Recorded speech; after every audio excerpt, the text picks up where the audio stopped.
Fable Chapter 32. We sat in the window of the cramped tea house waiting. North Fig was the only district of the city where the cobblestones were dry and children didn't run barefoot in the streets. Many of its residents were Bastion-born, stationed in Saros to represent their guilds or oversee their employers' interests outside the unnamed sea. They were used to a different way of life than the one we led in the Narrows. The smell of Saros didn't exist here, where the sun reflected off stone-faced houses trimmed in bronze ornaments that had turned green with the passing of years. I'd never been in North Fig because my father refused to step foot anywhere west of Waterside. When he had meetings with city officials or guild masters, he made them come to the heart of the city, where he could negotiate and conduct business on his own turf. Every eye on the street had followed us as we made our way to the tea house, and I wondered when the last time any of them had been down to the docks was. Our kind wasn't exactly welcomed in North Fig, but they weren't going to turn down our copper either. We paid extra for our seat at the window, where we could watch the red door across the street. What the hell is this? Oster picked up one of the small cakes on the tiered platter, holding it before him. The layers of thin, brittle pastry were covered in a crumbling powder the color of blood. A woman stopped beside the table with a rolling silver cart and laid the tea, setting 2 hand-painted pots on the table. She kept her eyes down as if we weren't there, and I realized it wasn't disapproval that kept her from looking at us. She was afraid, and for a fleeting moment, I found that I liked the feeling. I turned the teapot before me, studying the intricate purple flowers and painted gold along the rim. The matching cup alone was worth more than my entire belt of tools. Is he going to show or what? Willa huffed impatiently, filling her cup with the steaming black tea. He'll show, Podge said, his eyes still pinned on the red door. How exactly did 2 Bastion-born crewmen know an affluent tailor in North Fig? Willa watched Oster over her cup. He's a saltblood. He looked to Podge before he answered, and Podge did him a favor once. What kind of favor? I asked. The kind that needs repaying. Podge cut Oster off before he could speak. They'd already said more in front of me than I would have expected them to. I wasn't going to push it. Willa picked up a cake from the platter, taking a bite and talking around a full mouth. What if he refuses? Oster smirked. He won't. He'd do it for 100 coppers if that's what we offered. How do you know?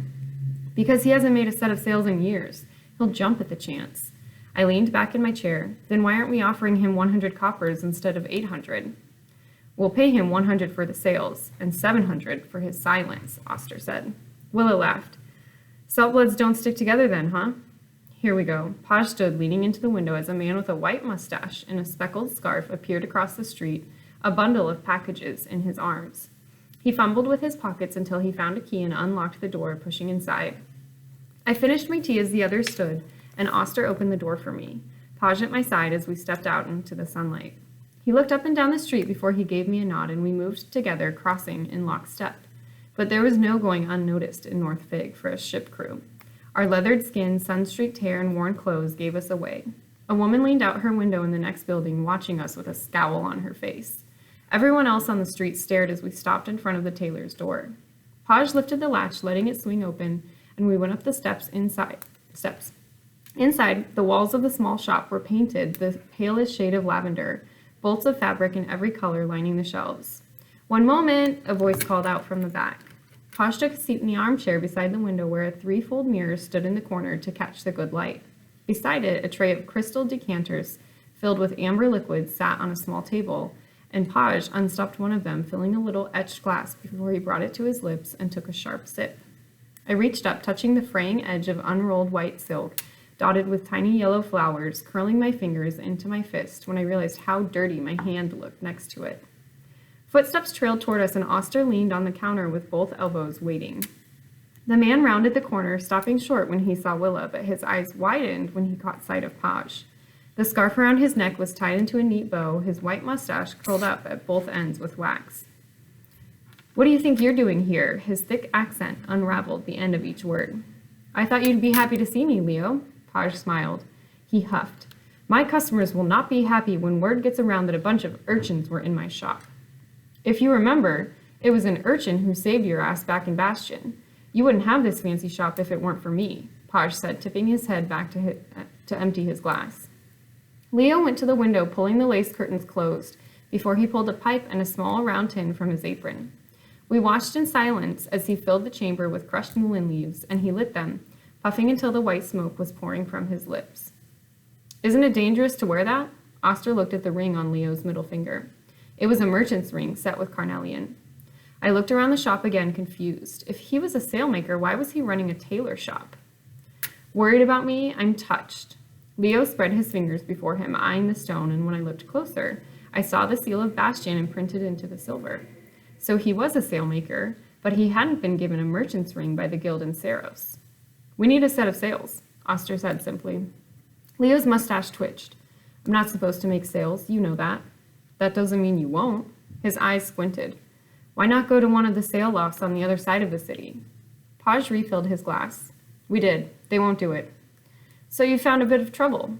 Leo chuckled to himself. Why do you care? Will you do it or not? That depends on how much coin you'll give me to make risking my neck worth it. 800 coppers, I said flatly. Willow looked at me with a stern reproach, but we were beyond negotiation. We were desperate, and there was no point in acting like we weren't. We don't have time to barter. We need sails, and we need them now. Leo looked over us, thinking. What kind of ship? A double-mast lorcha, Oster answered. It should take you no time.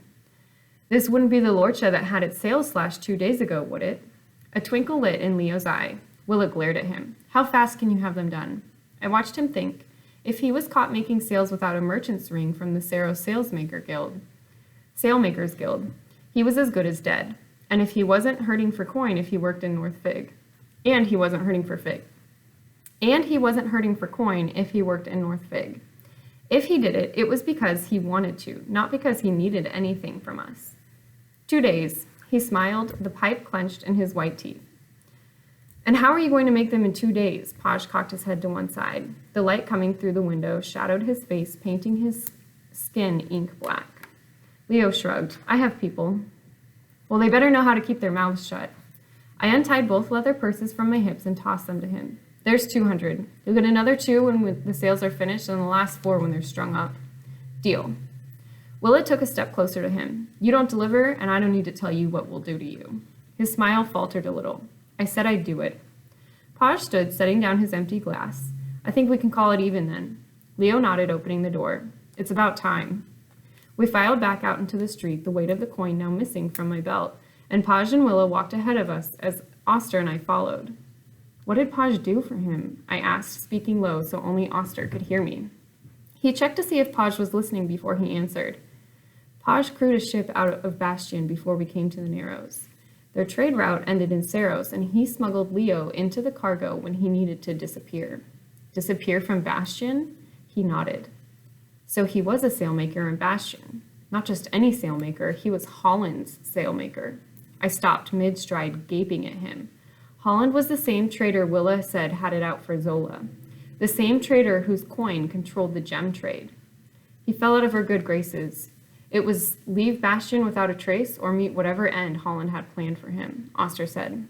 He paid Paj 60 coppers to get him on the ship to Saros. It was more money than we'd ever seen, so he did it. But no trader or merchant would touch him when he came to the Narrows, so he set up shop as a tailor. That's what Oster meant when he said that Leo wasn't supposed to exist. He'd found a desperate kid to hide him in the belly of a cargo ship and ran. As far as anyone in Saros knew, he was just a tailor.